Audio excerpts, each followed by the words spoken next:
Hey everyone, how you guys doing today? Today I wanted to discuss something very close to me and very important to me, and that is the situation that's going on in Nigeria currently. Now I know I'm about 10 days late in responding. I actually made a video like 3 days ago, but the audio was not working, so I'm praying that this one actually uploads.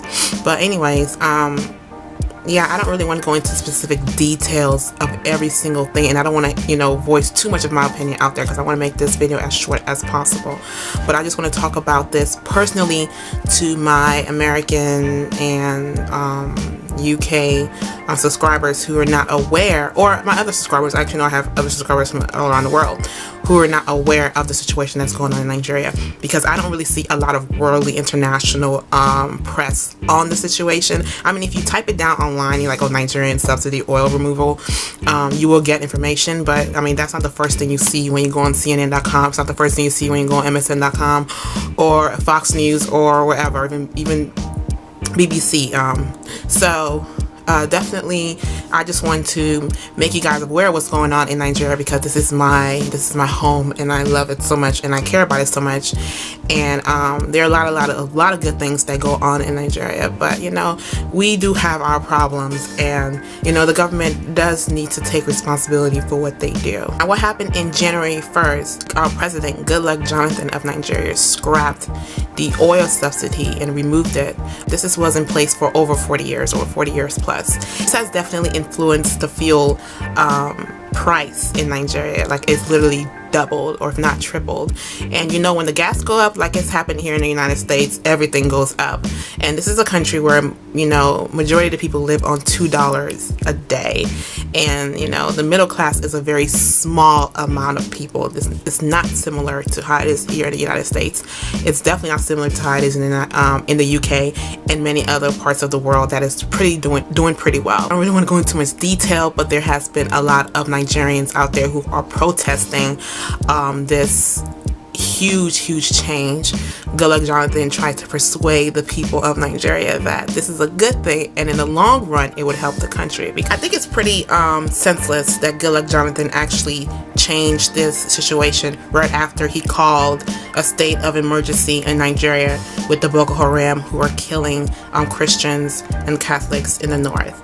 Now, this will only anger the group more, because they're already anti-government and they're already anti-Christian. This will only make them angry, and it might unfortunately add people to the group. The group might get larger. The group might move more to the south. You never know. So for this to go back to back on a situation, especially from Christmas to New Year's Day, it's pretty senseless and pretty irresponsible from our president.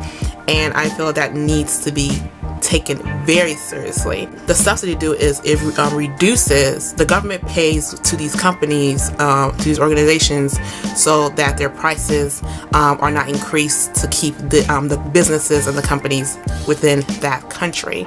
And the fact that the removal has been gone, the government no longer supports those companies, so they are forced to rise their prices up at a higher rate.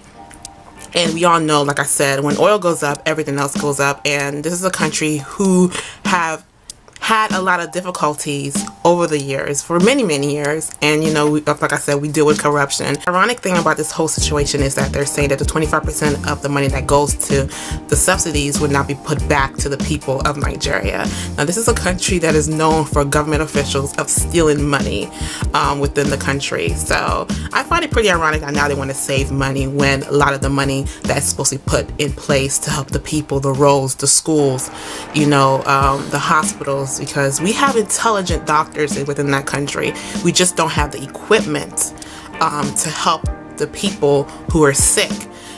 Nigeria is not a country full with idiots or illiterate people at a masses. We're a very brilliant people, intelligent, educated. The situation that we have there, we just don't have the funds to put in necessary projects to grow the economy. And the reasons why we have these issues is because we have these greedy B-word who come into office, trying to tell the people that we're here for you. They're not. They are there for themselves, to benefit themselves, to benefit their families, benefit their pockets. So when I hear things like, oh, now, we can now have the 20 licenses that we had to be refineries, we can now do it now. Or, when oil was being smuggled out of the country to Cameroon, to Niger, to the surrounding countries within Nigeria, now we have them, instead of those being smuggled, now we can take care of that. That makes absolutely no sense to me, because if those are the reasons why we have to remove subsidy from the government, why don't we just take care of those problems? The oils that are being smuggled, why don't we just fix it?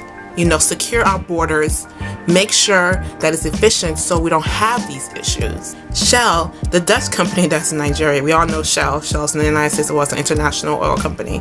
They're producing oil spills all over Nigeria, and it's also a very dangerous environmental issues, and it's also killing other jobs, killing other businesses that can be produced in Nigeria, the fishing business, especially that. I saw a documentary about how these oil spills are affecting fishermen out there, because fishes are dying and other sea creatures are also dying as well. So where is that business has been eliminated? What the country need to do is enforce more oil regulations within the government to prevent these big corporations from killing other small businesses that can help produce the economy in that country.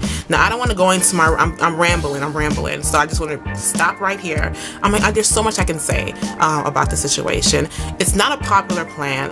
There's been a lot of protests. I'm hearing that people are getting killed. There was a boy, a 23-year-old, that was shot by police. Police are denying it was dumb. There's a lot of unfortunate things that's going on right now, and I pray that my country does overcome this situation. I would definitely believe our government, believe the financial ministers that are out there saying that this would help in the long run. But Nigeria is not the country that it can help in the long run, especially with the lot of imperfections that we do have.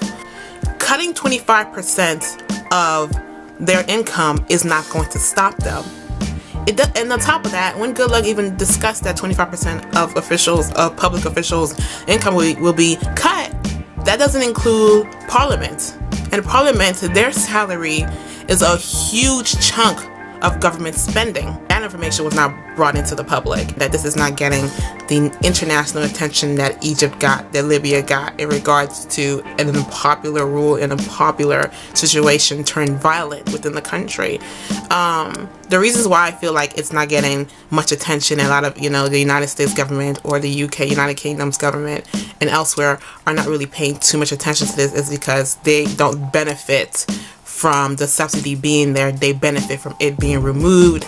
So you're not really going to see much attention, put in place unless you actually go out there and research. So I think it's best that us Nigerians out there who love our country, who care about our country, keep talking about this, pressing about it, go online, go on YouTube, discuss it, talk about it, so people can put their inputs, and a lot of international people who do watch our videos can, put input into what they feel is going on, be aware of it, maybe, be influenced to change something, or go there and try to make any kind of difference. Thank you guys so much for checking out my video. Don't forget to thumbs this up and comment and subscribe, and I'll see you guys around. Bye.